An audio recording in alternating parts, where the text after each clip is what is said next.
Muy bien, pues un saludo muy afectuoso a todos ustedes, queridos amigos, amigas, queridos suscriptores. Una cordial bienvenida a este canal de YouTube. Bien, este vídeo lo voy a grabar porque necesito responderle a una persona que hace algunas horas me ha escrito a este canal de YouTube. Su cuenta de YouTube es Anthony Morris y me ha escrito. No sé si se visualizará bien aquí en pantalla, pero me ha escrito este comentario, ¿vale? Y yo le quiero responder a través de este vídeo porque creo que es una pregunta muy interesante que requiere una respuesta bien argumentada de mi parte.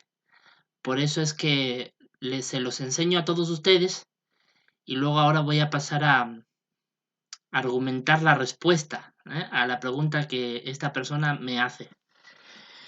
Él dice, excelente vídeo, amigo, quizá era el vídeo que necesitaba para tener un pensamiento equilibrado sobre los testigos de Jehová. Yo me alegro mucho, porque podemos tener diferentes opiniones a favor o en contra de los testigos de Jehová, y todas las opiniones son bienvenidas, todo es bien recibido.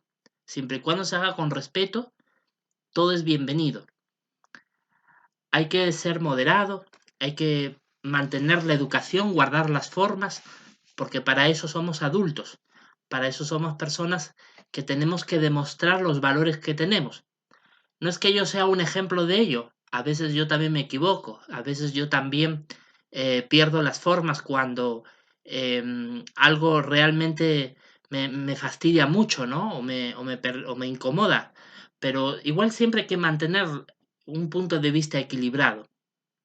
Y yo me alegro mucho que a ti personalmente te haya ayudado el vídeo de por qué aún creo en las enseñanzas de los testigos de Jehová aún estando fuera de la organización. Yo me alegro que ese vídeo te haya ayudado a tener un punto de vista equilibrado sobre las cosas, ¿no? Porque el equilibrio es fundamental en cualquier aspecto de la vida, ya no es solamente el tema de los testigos de Jehová, esto también se traduce en el asunto del trabajo, de la vida familiar, cualquier aspecto de la vida realmente es fundamental tener un punto de vista equilibrado. Sigue diciendo el comentario, ya que he leído, perdón, dice, en cuanto a la traducción del Nuevo Mundo de color gris, es decir, esta, que es, digamos, la última que ha sacado la Watchtower de los Testigos de Jehová, ¿no? La que está en vigor, por decirlo así. Dice, ¿qué opinas de ella?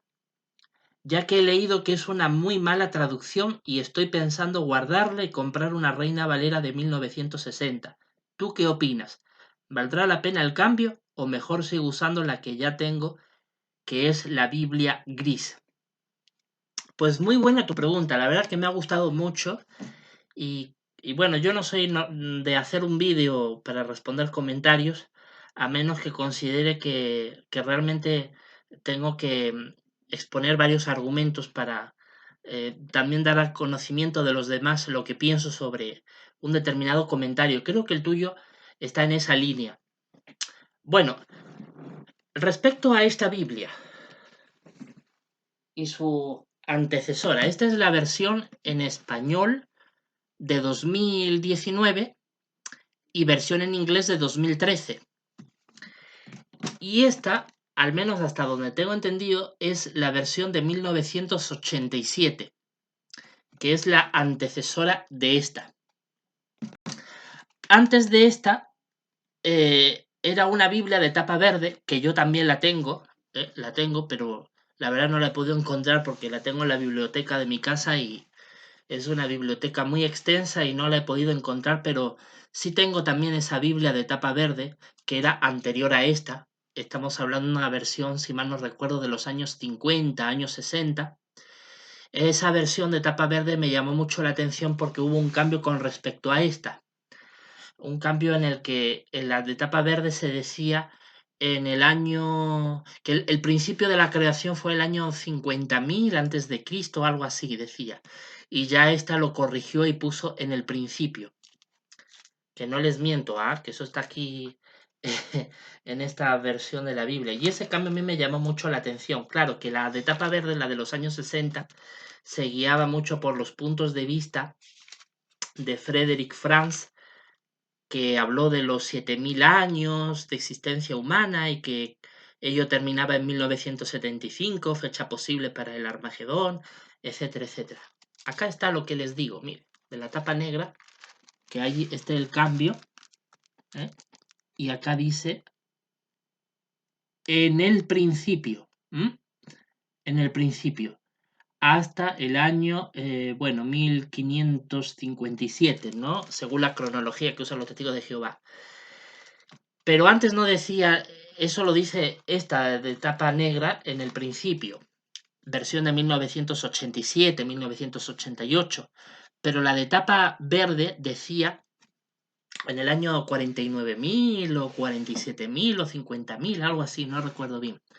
Y eso sí me llamaba la atención porque se basaba en el estudio cronológico que usaba la Watchtower en ese tiempo, inspirado en los escritos del pastor Russell y de Frederick Franz. Bueno, eso es en cuanto a las Biblias de la Watchtower. ¿Ah? Yo he tirado a la basura muchas de estas Biblias que estaban en muy mal estado, Biblias que he usado por más de 20 años. Las tiré hace ya algunos años atrás y bueno, conservamos en nuestra biblioteca aquellas que están en mejor estado, ¿no? Las que están bien conservadas, porque se le ha dado poco uso. O sea, que yo sí tengo un repertorio en mi biblioteca de literatura de la Watchtower, por si acaso, ¿ah? Y también tengo mucha literatura antigua de la Watchtower. Pero la verdad, yo creo que hay tantos youtubers, ¿no? O activistas que hacen mucho mejor que uno ese trabajo de contrastar las expresiones de literaturas antiguas con las de ahora, ¿no? Y ver contradicciones y ver lo que decían en un tiempo o en otro, que yo no me voy a dar a esa tarea. Pero sí es verdad que tengo mucha literatura antigua y yo he podido constatar lo que muchos activistas han denunciado, ¿no? Respecto a las contradicciones de doctrinas antiguas con las de ahora. Y puedo decir que todo lo que dicen los activistas en ese asunto es correcto, porque no hay ningún tipo de manipulación. Es decir, está claro que la literatura de la Watchtower en un pasado decía una cosa y ahora dice otra, ¿no? Bueno, pero volviendo al tema, esta persona me escribe respecto a qué opino sobre la traducción de esta Biblia y en realidad de todas sus anteriores versiones. En realidad, esta Biblia, la traducción del Nuevo Mundo, es una traducción hecha por la propia Watchtower, ¿vale? No es, por ejemplo, como otras traducciones que han sido llevadas a cabo por otras entidades religiosas u otras, digamos, empresas, ¿no? Otras editoriales. Aquí, por ejemplo, en el prólogo de la tapa gris se menciona a pie de página que la primera edición de la traducción del Nuevo Mundo, que es la Biblia de los Testigos de Jehová, se publicó en 1967. Pues sí, efectivamente, la de tapa verde que les comentaba hace unos minutos atrás es la primera edición de esta traducción del Nuevo Mundo, que es la de la Watchtower. Entonces, evidentemente, sumamos ya, con estas son 3 ediciones de esta traducción del Nuevo Mundo. 3 ediciones. La verdad es que en el prólogo de esta tapa gris no da muchos detalles sobre las primeras versiones, pero sí lo da la de la tapa negra. Y creo que hay algunos detalles importantes que transmitirles en este vídeo para que ustedes entiendan de qué trata esta traducción. En el tercer párrafo del prólogo de esta Biblia de tapa negra, dice, entre otras cosas, dice: en el transcurso de muchos años, este comité de hombres dedicados ha producido en inglés la traducción del Nuevo Mundo de las Santas Escrituras. ¿A qué comité se refiere? Al mismo que firma la traducción de esta Biblia. Ustedes pueden ver en pantalla que este es el comité que afirma ser ellos los autores de esta traducción. Ellos se han autodenominado Comité de Traducción del Nuevo Mundo. Bueno, es uno de tantos comités que ha tenido el cuerpo gobernante a lo largo del tiempo, ¿no? Como por ejemplo el comité de personal, el comité de redacción, el comité de publicaciones. Si mal no recuerdo, son unos 6 u 8 comités los que maneja el cuerpo gobernante. Evidentemente, en los años 60 se creó bajo la presidencia de Nathan North un comité que tenía como propósito hacer una traducción de la Biblia, de los escritos en lengua original, griego, el griego koiné, que es el griego clásico de la época de Cristo y los apóstoles, para el Nuevo Testamento, y luego el hebreo arameo, ¿no? Que es, digamos, distintos dialectos, ¿no? De la lengua hebrea o la lengua semítica, que fue la empleada para los escritos de buena parte del Antiguo Testamento. Entonces, el comité de estos señores tuvo como propósito traducir de esos idiomas eh, al inglés una versión de la Biblia, una traducción de la Biblia, ¿no?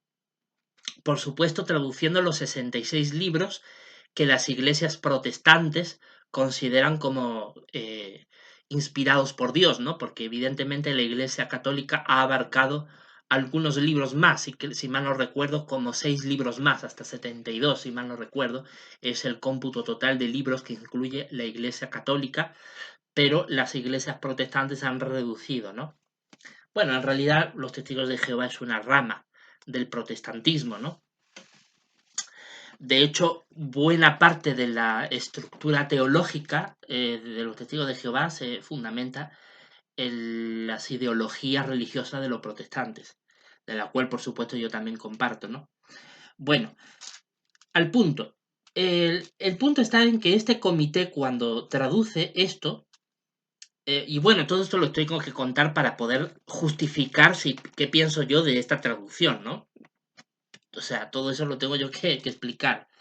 El punto está en que este comité, para comenzar, es un comité que se autoproclama de gente anónima, es decir, dicen que son hombres dedicados, es decir, testigos de Jehová, pero son anónimos, o sea, no se sabe realmente por nombre y apellido quiénes conformaron este comité.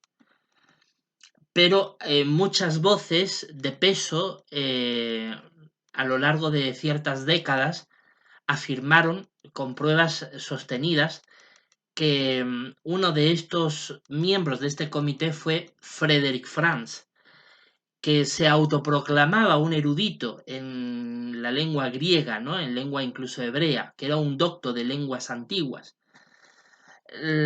Pero la verdad es que Raymond Franz, que fue su sobrino, cuando él salió de la organización de los Testigos de Jehová y comenzó a explicar un poquito cómo era la personalidad de su tío, sus verdaderas credenciales académicas, pues él dejó en claro que sí, que era un hombre que manejaba estos idiomas, pero no tampoco que creamos que era un docto en estas lenguas, ¿no? Tampoco no es pensar que él era un hombre totalmente instruido. Parece ser que él era un autodidacta. ¿Qué es un autodidacta? Mire, yo soy un autodidacta de la historia, es decir, a mí me apasiona mucho la historia, por eso escribí una novela histórica, pero como autodidacta es una persona que tiene mucho entusiasmo por alguna rama del conocimiento, algún campo del saber, pero no tiene una formación académica, universitaria, profesional, técnico-científica. Es decir, no tiene una preparación, eres autodidacta, aprendes por tu cuenta, lo cual es muy bueno porque uno con ese entusiasmo te permite investigar muy a fondo lo que te gusta, llegas a empaparte bien, incluso puedes llegar a saber más que alguien que realmente ha estado instruido y que ha pasado por una universidad. Eso es así. Pero de todas maneras, el pasar por una universidad, el tener una formación académica, realmente es un complemento a tus conocimientos superiores que definitivamente te dan una calidad profesional indiscutible. Entonces, si tú no has pasado por una universidad, que es el lugar donde se estudian estos idiomas antiguos, ¿no? El griego, koiné, ¿no? El hebreo arameo, etcétera, pues si no has pasado por la universidad, difícilmente puedes producir una traducción 100% confiable. Entonces, al no producir una traducción 100% confiable, pues evidentemente es objeto de críticas severas y de todo tipo de acusaciones, como es lógico. Yo creo que para hacer una traducción de los escritos antiguos, ¿no? De la Biblia a los idiomas modernos, entre ellos el español, se necesita evidentemente una preparación académica importante. Hubiera sido muy, muy bueno que este comité hubiera sido transparente y hubiera dicho, mire, fulanito, mengano, sultano, todos estos señores somos los que formamos parte de este comité. Y de esta forma no habría ningún tipo de duda respecto a la credibilidad, a los conocimientos técnicos, científicos, profesionales, académicos de quienes han traducido esta versión de la Biblia. Porque de esa forma se podría cotejar el currículum vitae, ¿no? ¿No es cierto? Las credenciales profesionales de quienes han traducido esto para saber si están realmente capacitados para algo tan importante para la fe cristiana, ¿no es cierto? Para la fe religiosa, como es traducir la Biblia. Entonces, yo creo que por ahí ya empezamos mal. Entonces, ahí es comprensible que muchos la ataquen, ¿no? Pero claro, también hay que tener cuidado con los que la atacan, porque también hay muchos que la atacan motivados por intereses religiosos oscuros. Es decir, porque alguien es un líder de alguna iglesia o tiene influencia en alguna iglesia, sea protestante o incluso católica, eso lo motiva a atacar a esta traducción porque en realidad hay un deseo de llevarse a los creyentes que son testigos de Jehová, llevárselos a su iglesia. Entonces, cuando no hay una honestidad, no hay una transparencia, una sinceridad de decir, pues yo critico esta traducción de la Biblia por esto y por esto, con argumentos de peso, entonces, claro, ahí da lugar a la suspicacia. Por eso es que hay que ser muy equilibrado en cuanto a los ataques contra esta versión de la Biblia, o bueno, contra la gris, ¿no? Hay que ser muy cuidadoso en cuanto a escuchar 100% los ataques, pero tampoco podemos darle confiabilidad 100% a esto. Ojo. O sea, hay que tener, digamos, un perdón, un cuidado en este asunto. Pero yo creo que es muy importante seguir leyendo este párrafo porque eso nos va a ayudar a entender de dónde viene esta traducción. Dice, al principio, entre 1950 y 1960, la obra entera se presentó en 6 tomos. Es decir, que ya a los pocos años de acabar la Segunda Guerra Mundial, ya se había dado a la tarea de traducir esta Biblia. Y en principio se presenta en 6 tomos. Parece ser que era muy voluminosa, muy llena de notas, de correcciones, lo cual es bueno porque da a entender que no fue una traducción amañada, sino que fue una traducción tratando de traducir del modo más literal posible el mensaje de las escrituras para transmitir el mensaje más fiel y original de los escritos antiguos. Entonces eso le da cierto grado de confiabilidad desde mi punto de vista. Pero sigue diciendo, desde el comienzo fue el deseo de los traductores, de los autores de esta Biblia, unificar todos los tomos en un solo libro, dado que las Santas Escrituras son en realidad un solo libro de un solo autor. Claro, si tú simplificas los 6 tomos, que yo no tengo acceso a ellos, no los tengo, supongo que eso estaría en inglés y nada más. No estoy enterado mucho de esa primera edición de las Escrituras. Unificarlo en un solo tomo, por simple lógica comprendo de que se ha reducido mucho las notas marginales, las acotaciones que han escrito para traducir todos los pasajes de la Biblia, se ha perdido mucha información que sería muy valiosa de constatar para poder, digamos, llegar hasta el punto de ver cuán confiable es esa traducción. Y por supuesto esto es hablando desde el inglés. ¿Por qué? Porque es la versión en inglés la que es más fiable, la de la traducción del Nuevo Mundo, con respecto a los escritos más antiguos de las escrituras. El problema es que los que hablamos español tenemos una traducción del inglés. Esta no es una traducción de los idiomas originales al español. No lo es. Es una traducción, esta Biblia de español, a la que es de inglés. Y ya la de inglés sí es a los de los idiomas originales. Entonces, claro, entre traducción de un idioma a otro, evidentemente se pueden perder, ¿no es cierto? Algunos significados quizás que sean importantes, ¿no? Pero lo cierto es que esta organización hizo eso, simplificó esos tomos para tenerlo en uno solo, para que la Biblia fuera más fácil de manejar. Pero bueno, supongamos que la traducción de ellos, del Nuevo Mundo, en inglés, sea igualmente fiel a la que han hecho ellos de sus primeros 6 tomos. Vamos a suponer que ha sido una simplificación correcta, con buenos motivos. Vamos a suponerlo. Sigue diciendo este párrafo, aunque los tomos originales contenían referencias marginales y notas a pie de página, como les vengo diciendo, la edición revisada que vio la luz pública en 1961 en forma de un solo volumen no contuvo notas ni referencias marginales. Es como les vengo diciendo, es de lógica que se lo tuvieron que reducir para ponerlo en un solo libro. Pero a este detalle también quiero dar un detalle importante que no se me puede escapar. Resulta que en la traducción del Nuevo Mundo tenemos, por un lado, la Biblia de medio tamaño, que es esta, y la que es más pequeña, no la tengo en la mano, la he dejado en la biblioteca, pero estas dos, la mediana y la pequeña, realmente apenas contienen notas marginales suficientes, son básicamente muy escasas o nulas. En cambio, la que es de mayor tamaño, que esa sí también la tengo, de la traducción del Nuevo Mundo, esa sí tiene una mayor amplitud de notas marginales, de referencias, para poder entender bien la traducción que ellos han hecho. Pero también tengo que decir algo muy importante, y no sé si algunas personas lo sabrán. Pero la traducción del Nuevo Mundo tiene 3 ediciones al público, la grande, la mediana y la pequeña, pero luego tiene una que es de uso exclusivo para el alto mando de la Watchtower.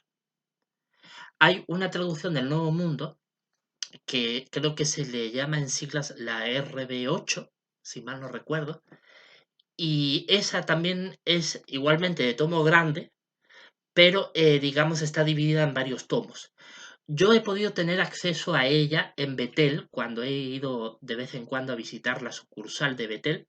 No puedo decir de qué país, porque no quiero involucrar a nadie, pero sí he tenido acceso a la RB8, si mal no recuerdo, creo que esa es su sigla, que es la traducción del Nuevo Mundo en tamaño grande, pero dividida en varios tomos. Y esa sí es la que contiene todas estas revisiones, todas estas notas marginales, referencias que contenían los primeros tomos de la edición de 1961 de la traducción del Nuevo Mundo. Y esa solo se usa para el estudio de los que en Betel se encargan de traducir la literatura de la Watchtower, sobre todo cuando tienen que traducir, digamos, textos bíblicos que vienen en las publicaciones, ahí usan esa Biblia que tiene bastantes notas marginales y referenciales. Así que ya con eso yo les digo que la traducción del Nuevo Mundo no es una mala traducción en el sentido de decir es una porquería o es una basura de traducción, eso no vale para nada. No, no es eso. Es una traducción que tiene cierto grado de calidad. Cierto grado de calidad. No puedo decir que sea de gran calidad, ni que sea de una calidad impresionante, porque para ello se tendría primero que tener, como les dije al principio de este vídeo, la trayectoria académica, profesional, curricular de los miembros de este comité de traducción que tradujeron esta versión de la Biblia y tendríamos que comprobar sus credenciales profesionales para saber si están capacitados para traducir la Biblia. También les digo que la Watchtower no es tonta. La Watchtower no va a poner solamente a, digamos, a Frederick Frank para traducir la Biblia, es un comité de varias personas. Hasta donde sé, hay otros miembros de este comité que evidentemente ya han muerto, que fueron sobrevivientes de los campos de concentración nazis y que eran judíos, ¿vale? Judíos que sufrieron el holocausto nazi y que algunos de ellos ya eran testigos de Jehová antes de entrar en los campos de concentración y otros se hicieron testigos de Jehová dentro de los campos de concentración y que tenían conocimientos muy amplios en traducción de las lenguas griegas y hebreas y que luego ellos cuando sobrevivieron, algunos de ellos al holocausto nazi, llegaron a formar parte del personal de la sede mundial y llegaron incluso a participar de este comité. Así que no es tampoco cualquier tipo de personas. Es cierto que entre ellos estaba Frederick Franz, pero también había otras más personas. Ellos formaban, digamos, como una especie de grupo, ¿no? ¿No es cierto? Un comité que se dio a la tarea, bajo la presidencia de Nathan North, de traducir las escrituras. Nathan North evidentemente no tenía habilidades teológicas o escatológicas, ¿no? Para, digamos, armar la estructura doctrinal de la organización, pero sí era un habilidoso administrador de empresa. De hecho, fue gracias a su presidencia que la Watchtower se expandió como nunca antes lo había hecho. Evidentemente, Nathan North, que también estaba al cargo de supervisar. Recordemos que cuando la traducción del Nuevo Mundo se lleva a cabo, todavía el presidente Nathan North ostentaba todo el poder de la Watchtower. Todavía no se había formado el cuerpo gobernante, que es una estructura de poder de los años 70. Estamos hablando de una traducción que se llevó a cabo en los años 50. Si mal no recuerdo, Rutherford murió en el 1942. Si mal no recuerdo, 1941, en uno de esos años. Lo cierto es que todavía no había acabado la Segunda Guerra Mundial cuando Nathan North se hace con la presidencia de la organización. Entonces, evidentemente, fue bajo el poder absoluto de la presidencia de Nathan North que él fue quien, digamos, asesorado, evidentemente, por personas de conocimiento en estos asuntos, le impulsan la idea de formar un comité para traducir la Biblia.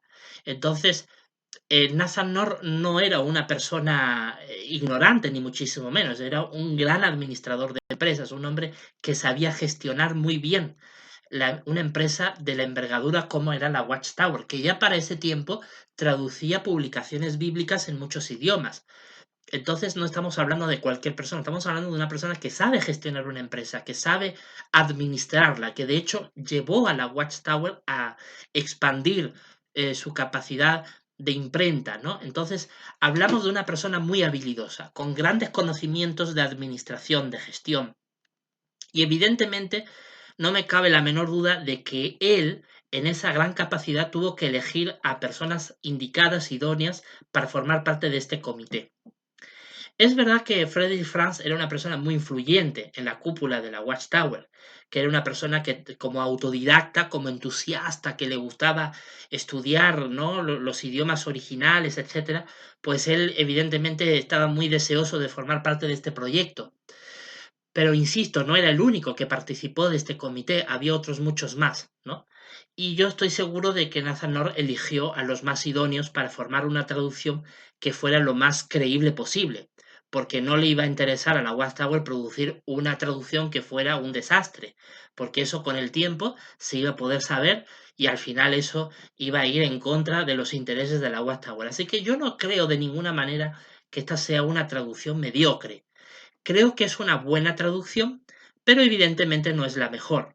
Y no es la mejor porque, como les digo, no podemos constatar el currículum profesional, académico, la preparación técnica de aquellos que conformaron este comité de traducción. Pero ello no le resta mérito el no saber realmente los miembros de este comité, porque hay indicios que no solamente, indicios muy fuertes, que no solamente formó parte de este comité Frederick Franz, sino también otros hermanos testigos de Jehová que sobrevivieron al holocausto nazi, que eran judíos, que sabían muy bien el hebreo porque eran judíos y los judíos de la época de la Alemania nazi, muchos de ellos eran personas muy cultas, eran personas muy estudiadas. En la Alemania de los años 20, años 30, había muchas academias judías donde muchos judíos iban y se instruían, no solamente en las doctrinas judías, en la teología judía, para ser rabinos y demás, sino que incluso algunos de ellos estudiaban en universidades alemanas los idiomas originales, ¿no? El hebreo y el griego de estas escrituras antiguas. Entonces, yo para mí que los miembros de este comité no son no son cualquier tipo de personas. Creo que eran personas preparadas. Pero lamentablemente no tenemos ese grado de, de- de- de poder certificar este asunto. Entonces, ¿qué es lo que nos queda? Bueno, lo que nos queda es constatar esta traducción y compararla con otras, ¿no? Sobre todo nosotros que al manejar el español y sabemos que esta traducción ha sido traducida del inglés al español, pues no nos queda otra que contrastar esta Biblia con otras que no sean de la Watchtower. Podemos hablar de Biblias católicas u otras Biblias protestantes, ¿no? Es lo único que nos queda para constatar cuán precisa es y exacta es esta traducción. Hay un detalle de este párrafo que voy a terminar de leerle, que creo muy importante compartirles, que también sigue diciendo lo siguiente. Dice, en 1970 se presentó una segunda versión y en 1971 la tercera traducción interlineal, The Kingdom Interlineal Translation of the Greek Scriptures, que bajo cada línea del texto griego, revisado por Westcott y Hort, reimpresión de 1948, interpola una traducción literal, palabra por palabra, al inglés. Aquí está el detalle importante que quiero resaltar con ustedes. Y es que para la traducción del Nuevo Testamento, de la traducción del Nuevo Mundo, se ha usado la The Kingdom Interlinear Translation of the Greek Scriptures, escrito por Westcott y Hort. Hay indicios, desde mi punto de vista lo digo, hay indicios que parecieran indicar que Westcott y Hort, que eran dos personas del siglo XIX, que habían, digamos, elaborado la traducción del griego al inglés del Nuevo Testamento usando métodos espiritistas, usando métodos del ocultismo, ¿no? Del demonismo. Eso dicen algunas fuentes por ahí. Y claro, esto a muchos les hace rechazar esta traducción, ¿no? Porque dicen, ¿cómo se va a usar una traducción que tiene como fuente de inspiración una traducción al griego de Westcott y Hort, que son sindicados como participantes de actividades ocultistas, de actividades espiritistas? Eso dicen algunos. Bueno, yo lo que tengo que decir al respecto es que efectivamente he investigado hasta donde he podido en internet sobre Westcott y Hort y parece ser que efectivamente estos hombres usaron en algún momento métodos espiritistas para llevar a cabo esta traducción del griego al inglés, no del Nuevo Mundo, sino de The Kingdom Interlinear Translation of the Greek Scriptures, es decir, de una traducción que ellos hicieron del griego al inglés. Lo que ocurre es que esta traducción ha sido muy usada no solamente por la Watchtower, sino por otras muchas iglesias protestantes. ¿Por qué? Porque estos señores Westcott y Hort eran renombrados protestantes. No sé si eran de la iglesia presbiteriana, pero era de una iglesia protestante. Ellos eran miembros prominentes de una iglesia protestante. Y eso les daba mucha fama, les daba mucho prestigio entre el mundo protestante. Y por eso es que su traducción ha sido usada no solamente para la traducción del Nuevo Mundo, ojo, sino para otras traducciones de Biblias protestantes. También se ha empleado los escritos de Westcott y Hort. Entonces, evidentemente, la traducción del Nuevo Mundo no ha sido la única que lo ha usado. Otras Biblias protestantes también lo han usado. Entonces, tendríamos que rechazarlo por ese motivo, no solamente esta, sino otras traducciones. El punto está en que, bueno, eso digamos que le resta credibilidad, ¿no es cierto?, a esta traducción. Pero, como les digo, estos son los indicios que puedo hablar tanto a favor como en contra, como ya he hablado hasta este momento en este vídeo, sobre la traducción del Nuevo Mundo.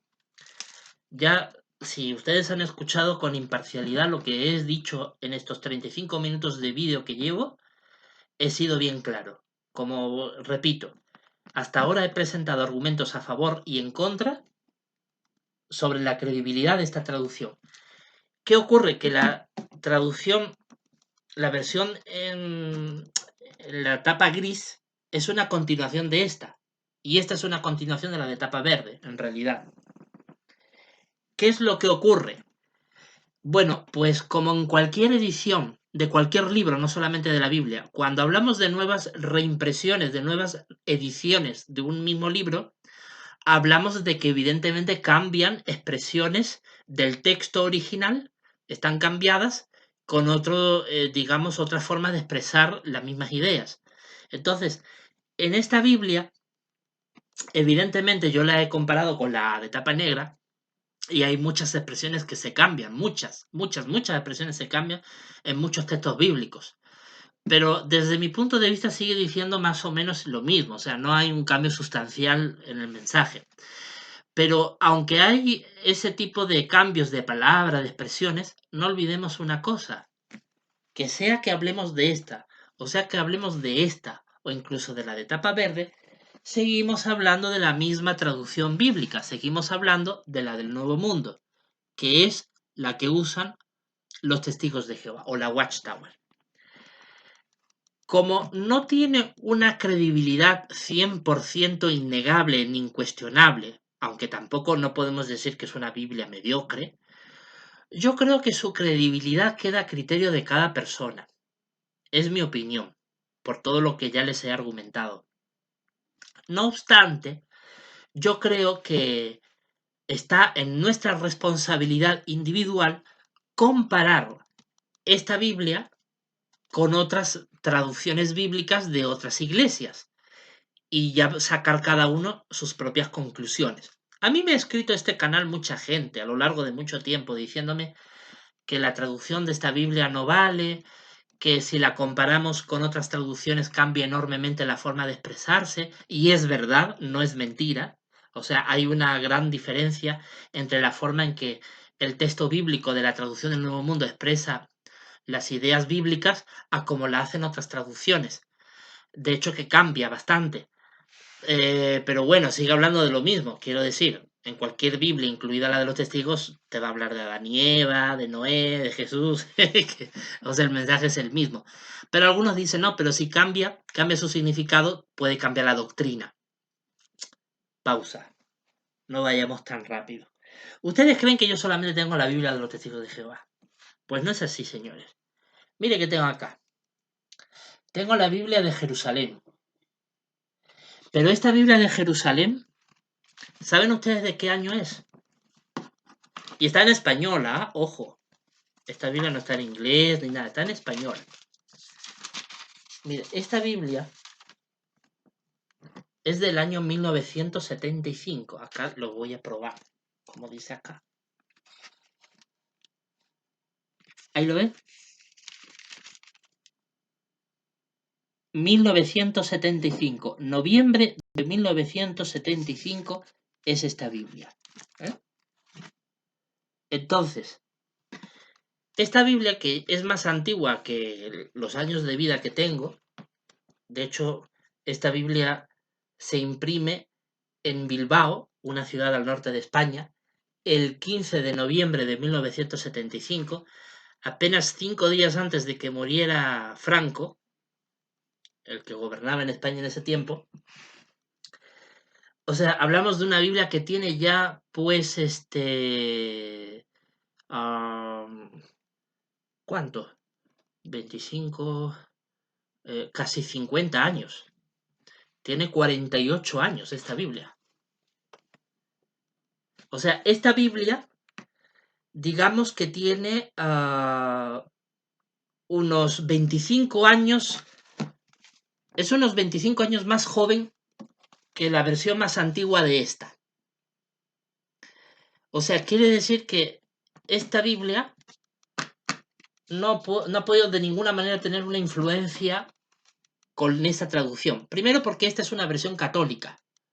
Y segundo porque en esa época en que esta Biblia se imprime, esta traducción apenas tenía distribución en el mundo. O sea, se había imprimido la de tapa verde, pero todavía estaba en pañales. O sea, no se había expandido por todo el mundo. Ahora hay mucha gente que tiene la Biblia de los Testigos de Jehová, pero en esos años no todo el mundo tenía una Biblia de los Testigos de Jehová. Entonces hablamos de una Biblia que es de versión católica. Aquí sí están los 72 libros de la Biblia católica y que además es católica, o sea, no es ni siquiera protestante. Entonces, yo soy de la idea de que, bueno, si yo veo que me pone en duda la versión de la Biblia de los Testigos de Jehová, pues yo tengo aquí con qué compararla. Yo tengo aquí con qué comparar todos los pasajes bíblicos y bueno, yo la verdad es que nunca he podido comparar una Biblia con otra versículo a versículo. Creo que eso sería una labor monumental, casi imposible de terminar, ¿no? Sería un trabajo demasiado fuerte. Pero la verdad, si le soy sincero, bueno, he comparado esta Biblia, como les digo, la Biblia de Jerusalén, con la Biblia de los testigos,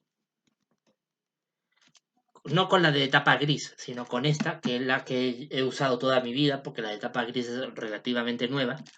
Y puedo decir que el mensaje es básicamente el mismo, el mensaje. Sobre todo en el Antiguo Testamento. Ahora, en el Nuevo Testamento es verdad que hay muchas cosas que cambian casi sustancialmente, sobre todo en esos textos bíblicos, ¿no? Donde se habla del Padre, se habla del Hijo, se habla del Espíritu Santo. Hay algunos versículos que la Watchtower directamente no los pone porque se presuponen que son espurios, es decir, que no tienen, no están escritos en algunos manuscritos prestigiosos más antiguos que se conservan y se consideran de que son versículos apóstatas, ¿no? En fin, hay mucha interpretación en ese sentido. Ahí es donde, digamos, puede haber un poquito de problemas con el tema de la doctrina, ¿no? Lo que ocurre es que cuando, por ejemplo, los testigos de Jehová argumentan sobre la Trinidad para decir que es una doctrina antibíblica, que no tiene respaldo bíblico, no solamente se basan en un texto bíblico o en dos, se basan en todos los textos bíblicos de toda la Biblia para poder demostrar que el Padre y el Hijo son dos personas absolutamente diferentes, que no hablamos de un solo ser, que tiene hoy una personalidad de hijo y luego tiene una personalidad de padre o ese tipo de cosas, ¿no? Entonces, evidentemente, los testigos de Jehová cuando argumentan su doctrina se basan en una enorme batería, en una enorme cantidad de textos bíblicos para justificar sus doctrinas, no solamente es en uno o en dos textos bíblicos.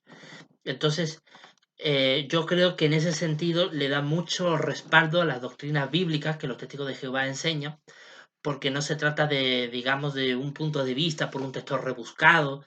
Por ejemplo, cuando hablamos de la inmortalidad del alma, de la Trinidad, del infierno de fuego, son doctrinas que los testigos de Jehová rechazan y argumentan cómo ellos ven esas doctrinas porque se basan en una amplia cantidad de textos bíblicos, no solamente del Nuevo Testamento, sino inclusive del Antiguo, y que con un razonamiento lógico llegan a las conclusiones que ellos afirman tener.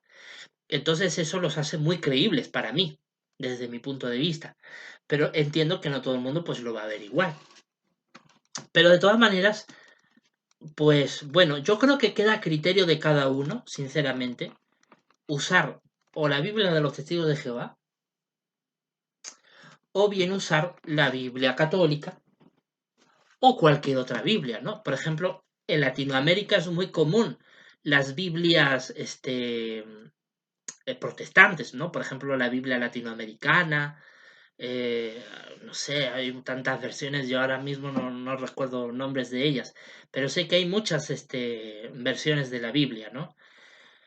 Y bueno, es cuestión de compararla, ¿no? Por ejemplo, mire, la Biblia esta de Jerusalén, sin siquiera haber buscado un texto bíblico adrede, sino simplemente porque la tengo abierta en esta página.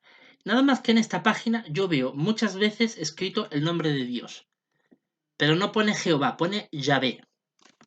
Por ejemplo, estoy en la página 1133 de Jeremías. Y aquí, por ejemplo, arribita se puede ver Yahvé. No sé si lo logran visualizar. Acá está. ¿Ves? Dice el Señor del Señor Yahvé. Entonces, esta Biblia usa mucho el nombre de Dios, Yahvé, ¿no? Bueno, es verdad que no se sabe la pronunciación exacta del nombre de Dios, ¿eh? Hay una forma española que ha cogido mucha relevancia a lo largo de los últimos siglos, que es Jehová, y es el nombre de Dios que más comúnmente se usa para referirse a Yahvé, ¿no?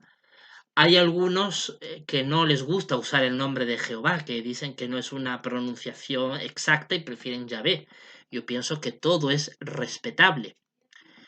Sinceramente, no pienso ni que Yahvé ni Jehová, ninguna de esas dos sean las pronunciaciones más acertadas del tetragrámato, que son las 4 letras hebreas de las cuales se traduce el nombre de Dios. El hebreo era un idioma que no se escribían las vocales porque se daba por hecho que el que la leía le ponía directamente las vocales a las consonantes, ¿no? Entonces, en el nombre de Jehová o de Dios, ¿no? El tetragrámato están las letras escritas en hebreo que es Yod, He, Wak, He, ¿no? El Yod, He, Wak, He son YH, WH, que es la traducción literal del tetragrámato, el nombre de Dios. Entonces, de YHWH, pues se puede sacar llave o Jehová, se le puede poner cualquier vocal, ¿no? Porque en realidad no se sabe qué vocales eran las más exactas. Algunos eruditos judíos dicen que la forma más adecuada es Yahweh o Yahvé, ¿no? O incluso yegua, ¿no? Yegua. Lo que pasa es que, claro, si decimos en español yegua, o sea, parece que hablas de la hembra del caballo. Entonces, también se trata de adaptarlo al idioma de manera que suene como un nombre propio, que no suene como un nombre parecido a otras palabras ya existentes en ese idioma.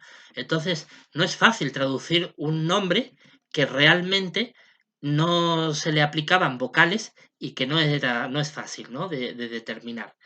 Yo creo que realmente hablemos de Jehová, Yahweh, Yahvé o Jehová, yo creo que es indiferente, en realidad. Creo que no es algo demasiado importante, teniendo en cuenta que no tenemos medios humanos al día de hoy para determinar cuál es la pronunciación exacta de ese tetragrámato. Yo creo que lo más importante es tenerle respeto a ese nombre, que es el nombre de Dios, y usar el que más creamos adecuado para comunicarnos con Dios, porque al fin y al cabo lo que a Él le interesa es que le hablemos y le hablemos con respeto. Eso es lo que le importa. Y Él es consciente de que la pronunciación que usamos ahora quizás no es la más acertada conforme lo usaban los judíos del tiempo en que se escribieron estas palabras. Pero yo creo que lo que a Él realmente le importa es que lo usemos con respeto, que usemos el nombre de Dios con respeto y sobre todo que le tengamos amor a Dios. Creo que eso es lo más importante.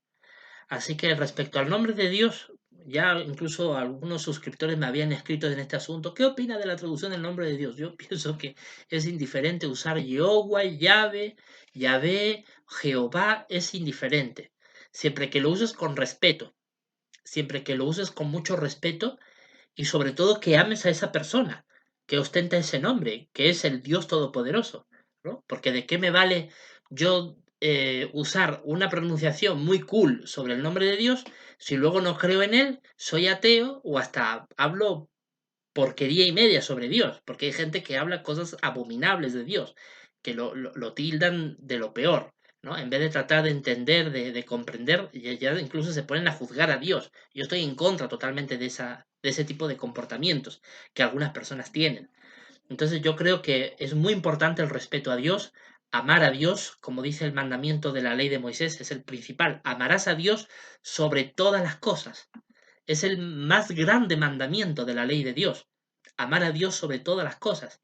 Entonces, más que estar peleando por cuál es la pronunciación exacta del nombre de Dios, yo creo que lo más importante es tenerle amor a ese Dios, tenerle mucho respeto, comunicarnos con Él, tener una relación con Él y sobre todo tener el respeto, ¿no? Ahora, usar la pronunciación que bajo nuestra conciencia sea la más adecuada, porque en realidad no hay una que sea la más precisa. Jehová es sin duda la forma con la que yo he aprendido a comunicarme con Él desde muy pequeño. Y tengo pruebas irrefutables de que Él me escucha cuando uso el nombre de Jehová. Pero también tengo pruebas irrefutables de que Él me escucha cuando, en vez de llamarlo Jehová, le digo Dios Todopoderoso o Creador de los cielos y de la tierra. También sé que me escucha. Tengo pruebas evidentes sobre ello. Entonces, yo creo que lo importante es cómo nos comunicamos, ¿no? Con qué actitud nos comunicamos. Eso creo que es lo más importante. Y ya para terminar este vídeo, pues como les digo, yo creo que lo más importante es, pues, no importa si usas esta Biblia. Ah, y por cierto, tengo aquí otra, que es esta es más pequeñita. No es toda la Biblia, es el Nuevo Testamento y en cuanto al Antiguo, el Salmo y Proverbios. Esta es una Biblia de una iglesia protestante evangélica, pero la verdad es que no. Dice que está imprimida por los Gedeones Internacionales. No me he dado la tarea de investigar quiénes son los Gedeones Internacionales, pero presupongo que son iglesias protestantes, ¿no es cierto? Iglesias evangélicas, las que han traducido esta Biblia. Y también la tengo, ¿eh? También la tengo. ¿Eh? De Gideon International. Nosotros tenemos muchas Biblias en casa. No solemos tener muchas traducciones de otras iglesias, no porque no queramos, sino porque no hemos tenido la oportunidad de comprarla, sencillamente. Pero yo sinceramente no me hago problema con la Biblia. O sea, para mí es tan válida esta Biblia como lo es esta, como lo es esta, o incluso esta que es anterior. Para mí todas tienen el mismo valor. Todas. De todas las iglesias. Pero eso sí, la Biblia. No, por ejemplo, como la iglesia de los mormones, ¿no? La iglesia de los mormones, que se hacen llamar los santos de los últimos días de la iglesia de Jesucristo, si mal no recuerdo, creo que ese es el nombre. Ellos efectivamente tienen la Biblia, pero luego tienen el libro de Mormon. El libro de Mormon es un libro que desde mi punto de vista es una novela, una novela quizás incluso histórica, mezcla cuestiones de historia con cuestiones de ciencia ficción, desde mi punto de vista, pero que esa iglesia lo considera como un libro sagrado y tan válido con la misma autoridad que la propia Biblia. Bueno, eso para mí no es una Biblia. Entonces, cuando yo me refiero a Biblia, me refiero a la Biblia judeocristiana, para entenderlo más claramente, ¿vale? La Biblia judeocristiana y si me apuras, la Biblia judeocristiana protestante. Es la que es de mi preferencia. Pero no me hago problema con una Biblia católica. O sea, la Biblia católica también perfectamente tiene para mí la misma autoridad, solo que yo considero a los 66 libros como inspirados. ¿Por qué los otros restantes libros no los considero inspirados? Porque los he leído, ¿vale? Los he leído porque los tengo aquí. El libro de Tobías, de Judith, de los Macabeos, y sinceramente no los considero inspirados, porque no veo que hablen de Dios de la forma en como lo hacen los otros. Yo creo que una simple lectura demuestra que no son inspirados. Pero bueno, cada quien sacará sus conclusiones y todo es respetable, por supuesto. También pienso que en cuanto a los otros 6 libros que las iglesias protestantes no incluyen en la Biblia, pero que sí lo incluye la Iglesia Católica, de esos 6 libros, Dos de ellos sí considero muy valiosos, aunque no son desde mi punto de vista inspirados. Y es el primero y segundo libro de los Macabeos. Creo que son muy valiosos porque aunque no sean inspirados, constituyen una fuente histórica importantísima para entender la historia judía de los 2, 3 siglos antes de Cristo, que no están en la Biblia protestante. Quizás esos libros, quizás pudieran llegar a ser considerados inspirados si hubiera un estudio serio de esos libros y se pudiera comprobar si realmente están en su doctrina en armonía con los otros libros de la Biblia o no.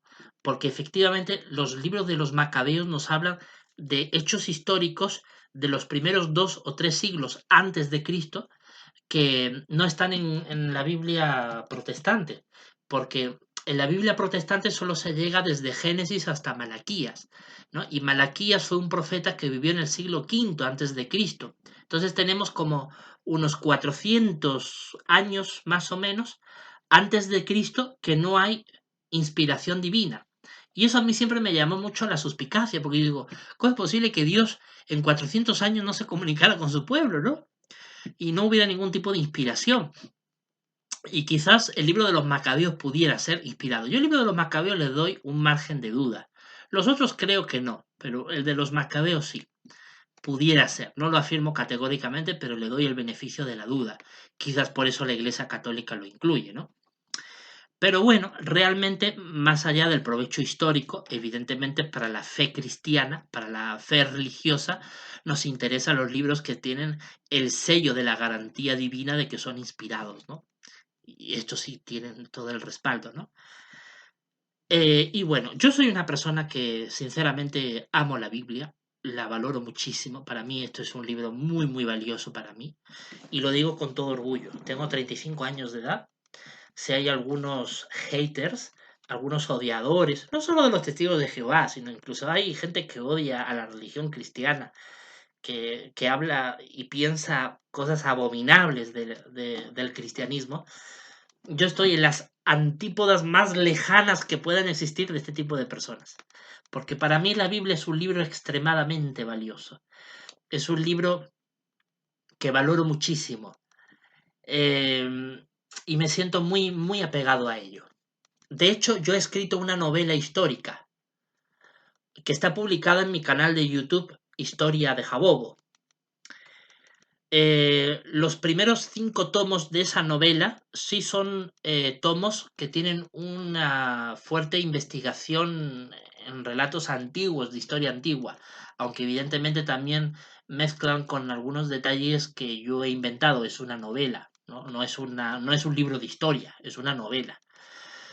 Pero luego ya el resto de la obra literaria pues es mucho más fantasiosa, ¿no? Porque también habla mucho más de... Es una novela. O sea, la novela tiene 3 volúmenes. Los primeros 2 volúmenes tienen 5 tomos cada una. El tercer volumen solamente tiene 2 tomos.